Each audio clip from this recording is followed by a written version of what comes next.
Your top stories this evening, sponsored by Courts Bringing Value Home. Trouble seems to be brewing in the FGM coalition's camp. Party leader calls out threats made by V-PAC member via WhatsApp. Rift in the Forward Guyana movement. V-PAC says FGM is tearing up the PACT. No local law prohibits AZRUDDIN Mohammed from taking the oath of office. WPA. Minister MANICKCHAND flags issues with single window system at one NDC. And in sport, 2025 Heritage Games kicked off on Wednesday evening. HGP Nightly News begins now.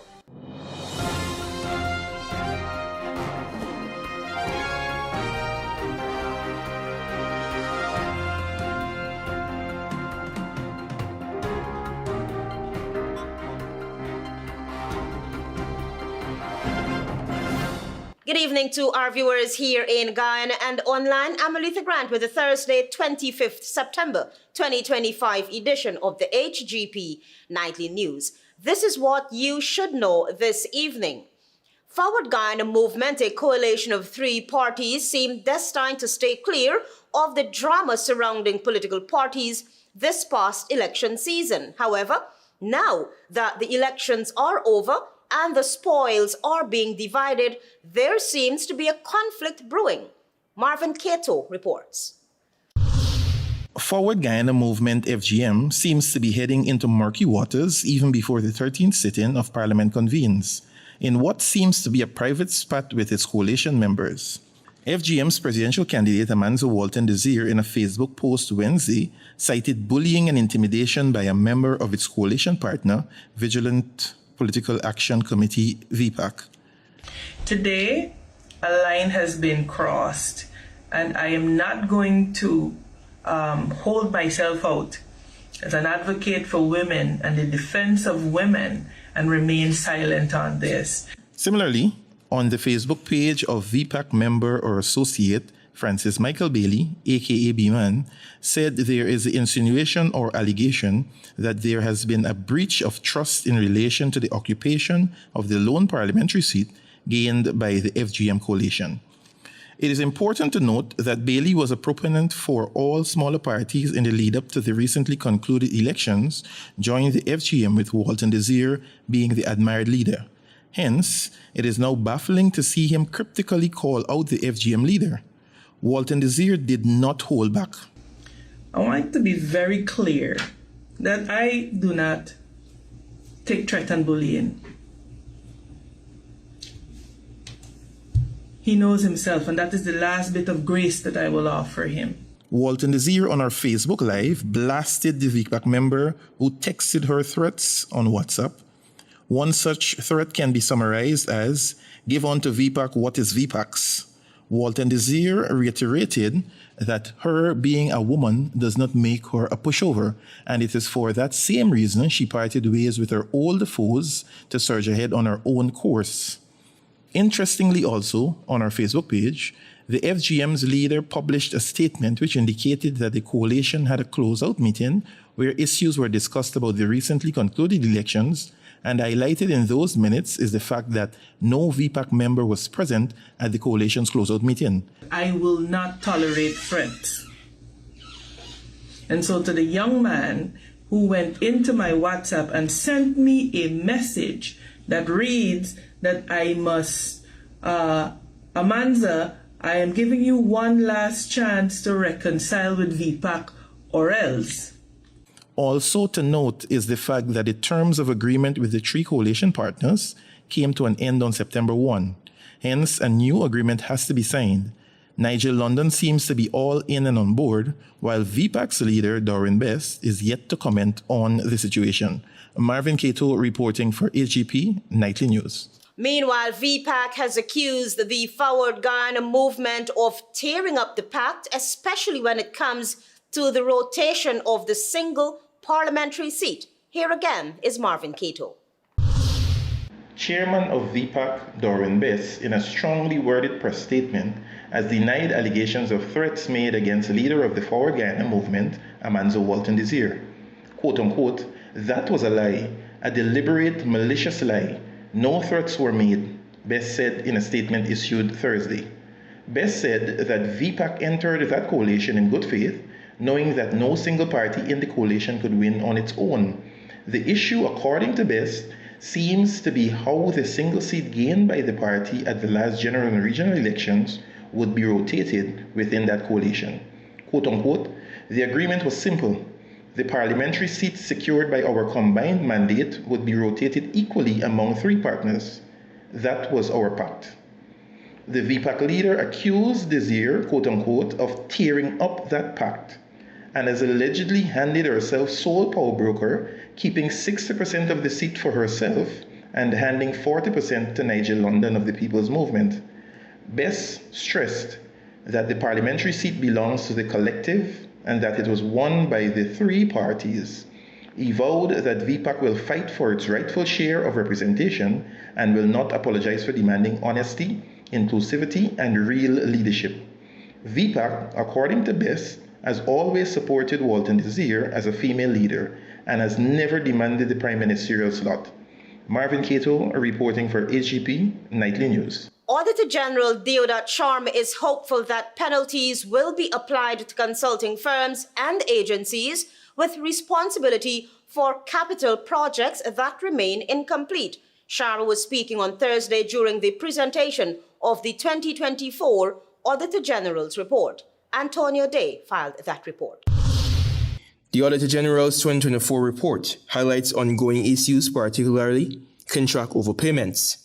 Employees of the state participated in training sessions on topics such as public procurement, common procurement fraud schemes, summary red flags, and contract management.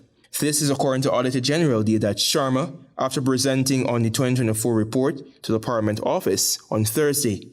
As a result, the overpayment that the department has found are now recovered and not disputed by the contractors of the ministries and department. Sharma, when asked by journalists his thoughts on unfinished projects and contracts that are still facing overpayments, gave his response. That's an area we'd have to try to improve in terms of, I prefer prevention is better than cure. So we are actually not doing post-mortem audit anymore. We are actually doing real-time audit in some of these projects. Furthermore, Sharma noted that penalties should be applied to consulting firms who fail to ensure projects are completed in a timely manner, while at the same time receiving overpayments. And that is our problem. So you need to hold those consultants responsible. If we could get that being done, then I think when there's an overpayment, not only the accounting officer we could hold responsible, but the consultants. This year's report includes a comprehensive review of the public accounts of Guyana, as well as the accounts of various ministries, departments, and regions. Notably, a special performance audit focusing on asset management at the National Drainage and Irrigation Authority, NDIA, for the period from January 2021 to June 2024 was also delivered. These important reports will soon be laid before the National Assembly, ensuring transparency as they become public documents. The report also cited several projects including the Bamia Primary School in Region 10 and the Bellevue Pump Station in Region 3, showcasing areas for improvement and accountability. As for Ghana's oil and gas sector, which continues to develop, the Audit Office is proactively building its capacity to enhance oversight. Antonio Day reporting for the HGP Nightly News. President Irfan Ali on Wednesday, while addressing the 80th session of the United Nations General Assembly, urged the international community to accelerate collective action on two key areas, the Sustainable Development Goals and climate change. Tiana Cole reports.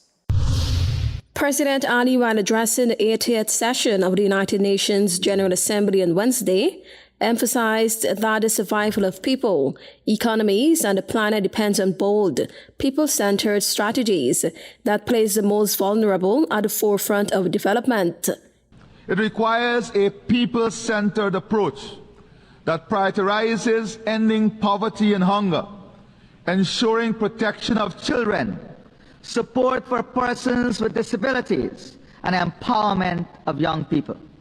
The head of state underscored that peace, stability, and sustainable development cannot be achieved without confronting the climate crisis, which he described as an existential threat to the most vulnerable and to our shared future. Guyana, he noted, continues to lead by example through its low-carbon development strategy, LCDS 2030, which balances environmental stewardship with economic growth. He highlighted the country's pioneering role in selling carbon credits and being the first nation certified under the RED Environmental Excellence Standard. We continue to match our words with actions, protecting our forests, investing in sea and river defenses, improving drainage and irrigation, and restoring mangrove ecosystems to protect our people, our land, our livelihoods, and our planet. It was noted that Guyana's LCDS 2030 demonstrates that economic growth and environmental stewardship can advance hand in hand. We call on the international community to deliver predictable, accessible climate finance to support adaptation and resilience and to embrace nature-based solutions. In July 2025, Guyana hosted the inaugural Global Biodiversity Alliance Summit in Georgetown, which brought together over 140 countries, organizations, indigenous leaders, scientists, and financial institutions. Biodiversity is a global public good, and its protection must be woven into national development plans, climate strategies, and financial frameworks. Guyana is also exploring biodiversity credits as a means of creating sustainable income streams for forest communities, following its success with carbon credits. Guyana is demonstrating that economic development and environmental stewardship can advance together by using natural gas as a bridge away from heavy fuel oil. In closing, the president urged world leaders to recommit to collective action, stressing that the fight against climate change and the pursuit of sustainable development are inseparable challenges that require urgent, unified solutions. Tiana Cole reporting for the HGP Nightly News. Join us after the break. We have more news for you. Welcome back. You're with the HGP Nightly News. The elections fraud trial continued into its 30th day on the Thursday before Acting Chief Magistrate Faith Magusty, where Minister of Culture, Youth and Sport Charles Ramson Jr. took the witness stand. He recounted key events from the controversial March 2020 general and regional elections. Tiana Cole has been following that story. Minister of Culture, Youth and Sports Charles Ramson Jr. on Thursday testified that he witnessed then returning officer for Region 4, Clement Mingo, standing on the balcony of the GCOM Command Center with documents in hand during the disputed March 2020 elections. Ramson, who served as accounting agent for the People's Progressive Party Civic PPC, told the court he personally attempted to deliver a letter requesting a recount of District 4 votes, but was repeatedly blocked. According to him, efforts to reach both Mingo and GCOM Chair Justice retired Claudette Singh failed since the doors of the second floor of the command center had their handles removed. When asked why he persisted, Ramson explained, quote-unquote, "We have to protect our democracy." He also recalled being part of a confrontation with Mingo at the Evelary Police Station on August 28, 2020, in the presence of Mingo's attorney, Darren Wade. During cross-examination by attorney Nigel Hughes, Ramson admitted he could not confirm whether GCOM had authenticated statements of polls before publishing results on the screen. He also said he never personally heard a declaration being made. Hughes pressed forward on whether Ramson had filed any complaints about GCOM's processes. Ramson confirmed he did submit complaints, though not always in writing, and maintained that he had lodged complaints specifically against Mingo in his capacity as returning officer. When asked if he observed former Health Minister Waldo Lawrence engaging in any activity related to GCOM's operations, Ramson stated that he did not. He said he never saw her sign documents, interfere with SOPs, or input information into GCOM systems. Ramson was also cross-examined by attorney Yussi Anderson before the court adjourned. The trial will resume on September 26, when another witness is expected to testify. Tiana Cole reporting for the HGP Nightly News. It is the view of the Working People's Alliance that there is no local law prohibiting AZRUDDIN Mohammed from taking the oath of office as leader of the opposition. However, the party contends that there could be a clash between local and international law. Travis Chase reports. The Working People's Alliance foresees a legal and political crisis now that leader of the We Invest in Nationhood political party, AZRUDDIN Mohammed, is set to enter into Guyana's parliament as the new opposition leader. According to leader of the Working People's Alliance, Dr. David Hines, the courts will ultimately have to decide whether domestic or international law takes precedence. International law means that Mr. Mohammed is under the cloud. But our national law does not prevent him from running for office and attaining office. And I would like to hear what the courts will say. The businessman and politician has been sanctioned by the United States for alleged gold smuggling. But local laws do not prohibit AZRUDDIN Mohammed from taking the office of leader of the opposition. When you have a clash between the imperatives of international law, because these financial arrangements under which he sanctioned are part of the international imperatives that have been imposed on countries like Guyana over the last 2 decades or so. After the recently concluded general and regional elections, the People's Progressive Party Civic was announced as the winner. The party is expected to occupy 36 seats in the National Assembly, while the We Invest in Nationhood party gained 16 seats, a Partnership for National Unity with 12 seats, and the Forward Guyana Movement with 1 seat. The office of the opposition leader is part of government. The opposition leader is part of government constitutionally. So here we have someone who is part of government, who is sanctioned under an international treaty that we have signed on to. The WPA leader believes the next sitting of Parliament could have significant consequences for the functioning of government. Travis Chase, HGP Nightly News.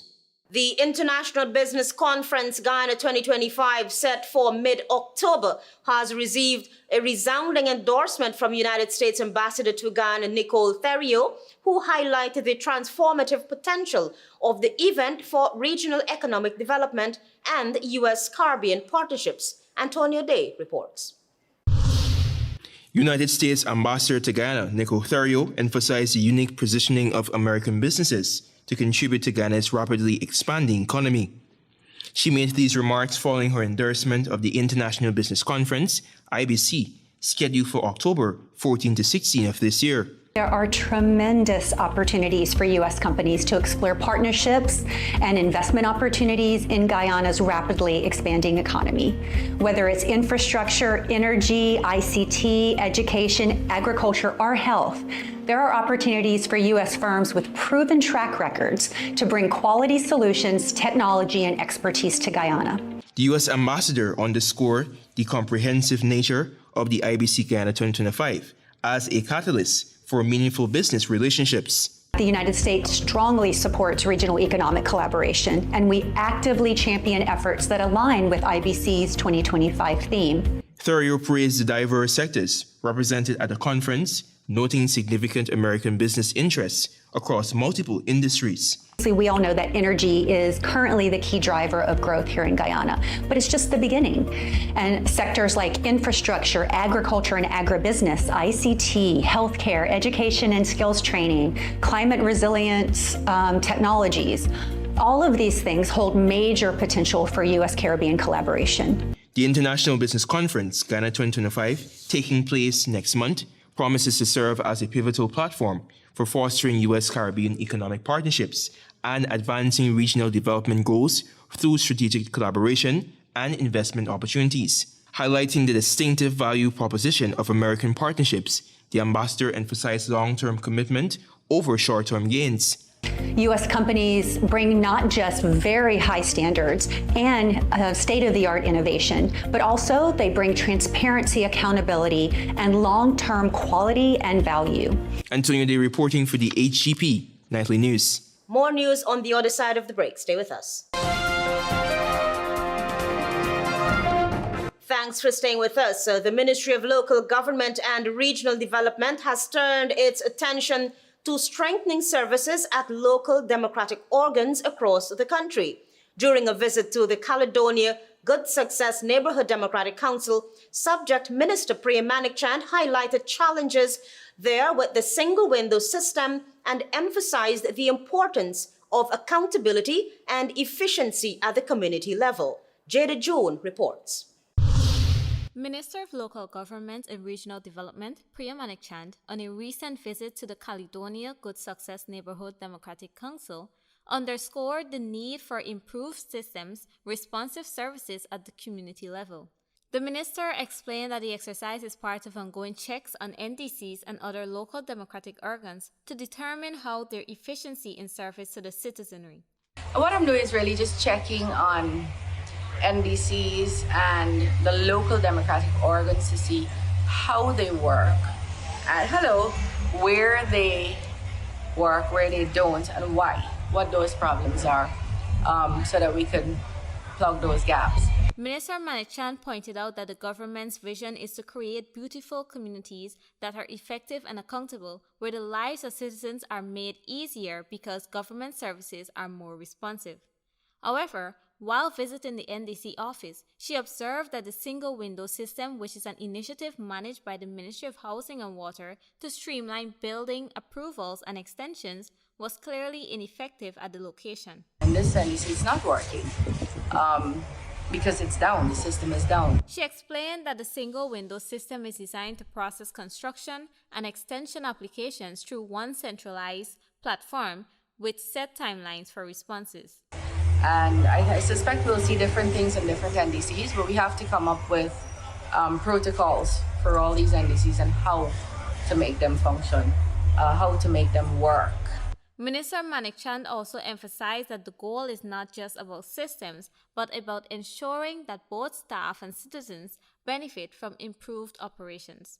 To this end, she revealed that her ministry is exploring options that will allow both local and national authorities to track complaints and monitor progress. We're currently examining building out a dashboard where we could see centrally and locally what the complaints are, but not only to see what they are, but to make sure that they're resolved effectively. Minister MANICKCHAND stressed that building stronger, more responsive NDCs will require the collective efforts from citizens, government agencies, and local democratic bodies. Jada Ju reporting for HGP Nightly News. Officials from the University of Guyana and the Ministry of Education have embarked on a series of site visits across the regions aimed at providing more opportunities for students who were unable to secure placements in competitive programs such as engineering and medical sciences. Jada June has that story. Representatives from the University of Guyana and the Ministry of Education was joined by ministry officials and regional staff as they toured the Essequibo Technical Institute. The initiative is focused on Regions 2, 3, 6 as part of the efforts to accommodate students who applied to the University of Guyana but were not admitted due to limited capacity. According to our representative, Dr. Kofi Dalrymple from the University of Guyana, the goal is to have classrooms and laboratory spaces ready by the second week of October so that these students can begin their studies without further delay. And we are here looking at the physical layout of the Technical Institute to see where we can have space to accommodate the students who have applied to the University of Guyana for engineering. Equity in education remains a top priority, ensuring that students in rural regions receive the same quality of education as those in the capital. Traveling also remains a major challenge, with many students unable to continue their programs because of the long distances. Two things have to be improved. Equity. That means that students in this region should get the same quality of education as students in any region 4. Despite these challenges, university officials expressed confidence in the region's readiness, highlighting the strong human resources already available. He acknowledged that while more space and staff will be required in the future, the visit marks the first step in a longer journey. In his words, and I quote, "The journey of 1,000 steps begin with one, and today is our first step," close quote. Jada June reporting for HGP Nightly News. In its drive to expand healthcare services, Minister of Health Dr. Frank Anthony led a technical team on a site visit to proposed areas for new health facilities along the East Coast Corridor. Marvin Cato reports. In the company of a technical team, Minister of Health Dr. Frank Anthony visited several proposed sites earmarked on the East Coast to house health facilities that will continue to push Guyana's health infrastructure towards a modern and first world era. The locations visited were Industry, Leary Souvenir, Two Friends, and Luziknan. The proposed projects include a modern state-of-the-art neurological center, a modern supply chain warehouse, and a biomedical repair center, along with staff quarters to make the necessary provision for both local and foreign medical staff. The site visits formed part of the ministry's efforts to finalize the placement of these critical facilities, ensuring they are strategically located near supporting infrastructure such as hospitals, main roadways, and utilities.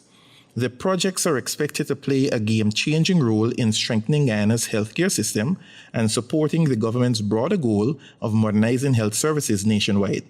The Neurological Center, Supply Chain Warehouse, and the Biomedical Repair Centers, when completed, will see the significant changes to healthcare delivery in Guyana.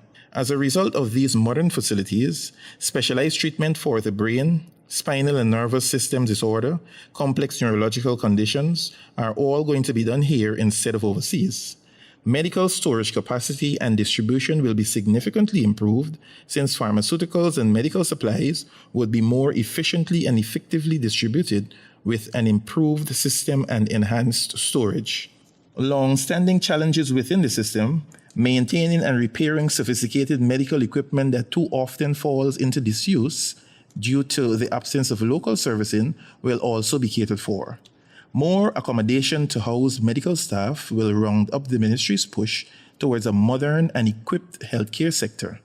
Marvin Cato reporting for HGP Nightly News. Stay tuned for regional news.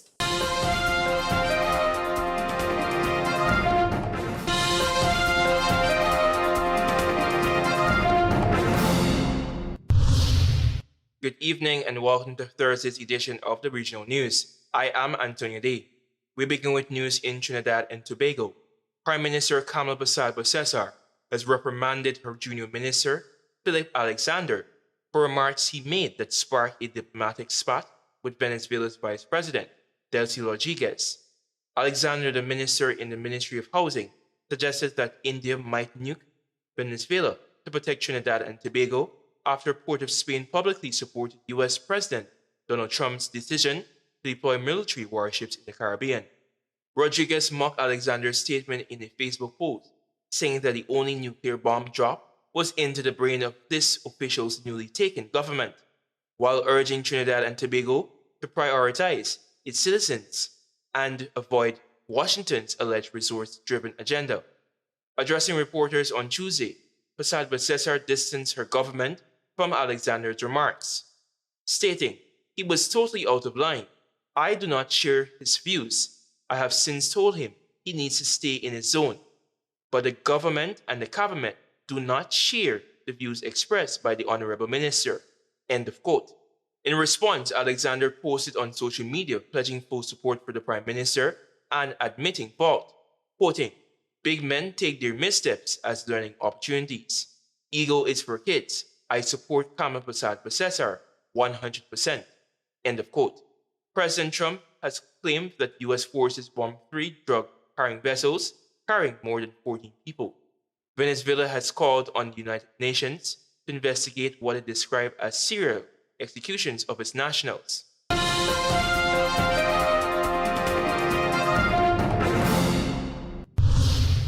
Turning attention to news in Dominica.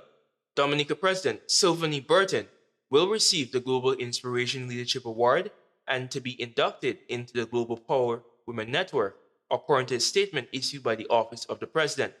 It is said that the ceremony will be held in New York City during the Global Power Women's Conference, and that this honor acknowledges President Burton's outstanding leadership, unwavering commitment to advancing gender equality, and visionary role in shaping policies which empower communities and inspire global progress. The award presentation and her induction into the network will take immediately following her keynote speech at the conference in the presence of global leaders, innovators, and trailblazers. The annual Global Power Women's Conference is an international event that aims to elevate women's voices in leadership roles, encourage cross-sector collaboration, and develop strategies for sustainable global growth.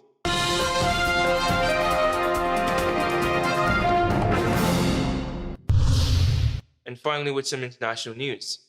The White House asked federal agencies on Wednesday to prepare plans for mass firings during a possible government shutdown next week, marking a sharp departure from the temporary furloughs of workers typically seen during past shutdowns. The White House's Office of Management and Budget sent a memo to federal agencies and asked them to identify programs, projects, and activities where discretionary funding will lapse on October 1st if the U.S. Congress does not pass legislation to keep the federal government open.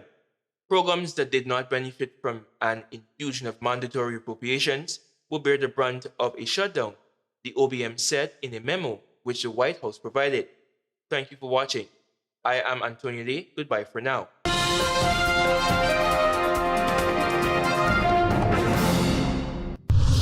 Let's now join Delwyn Neblet for HGP's Sport Pulse.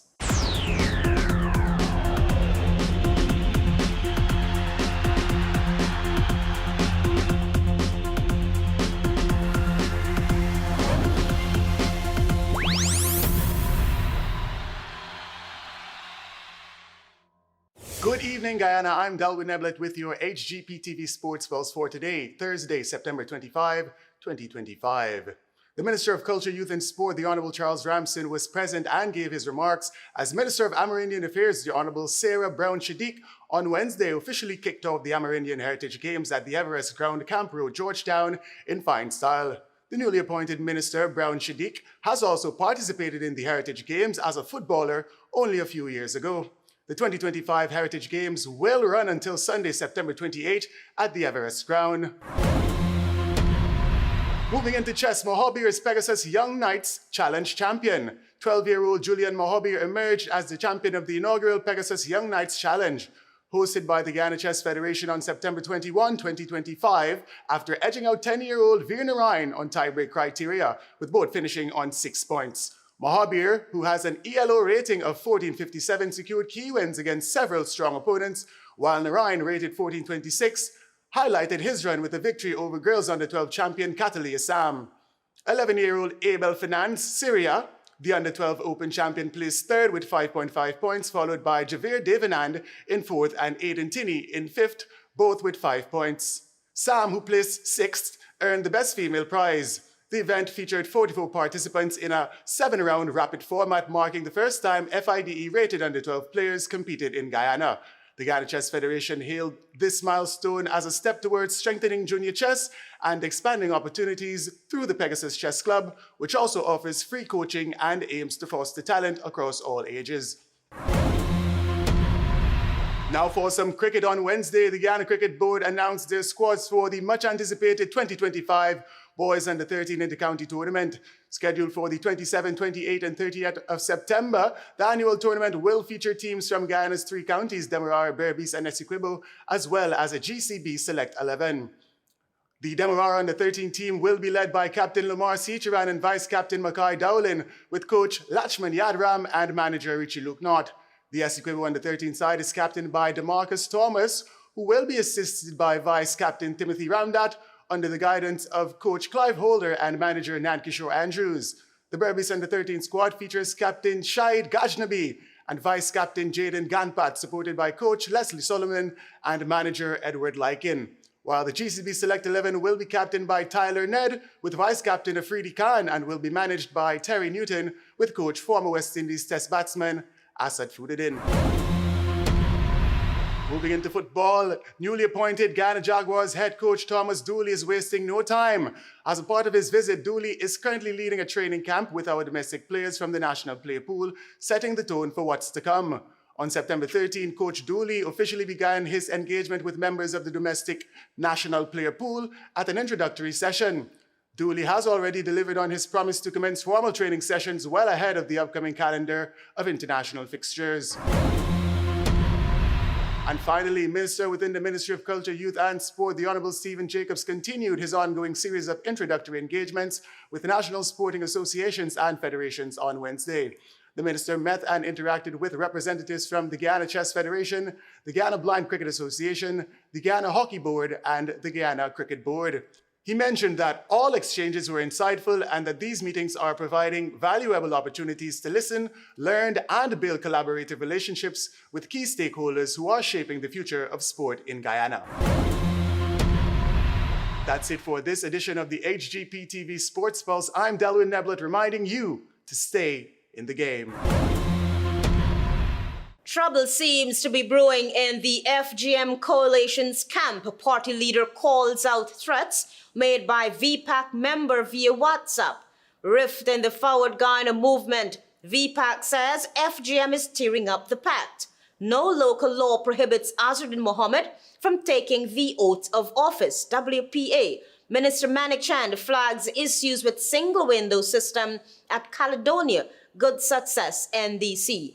And in sport, 2025 Heritage Games kicked off on Wednesday evening. Those are our major headlines. For these stories and more, please go to our website. It's www.hgptv.com. I'm ALETHEA Grant. Thanks for watching.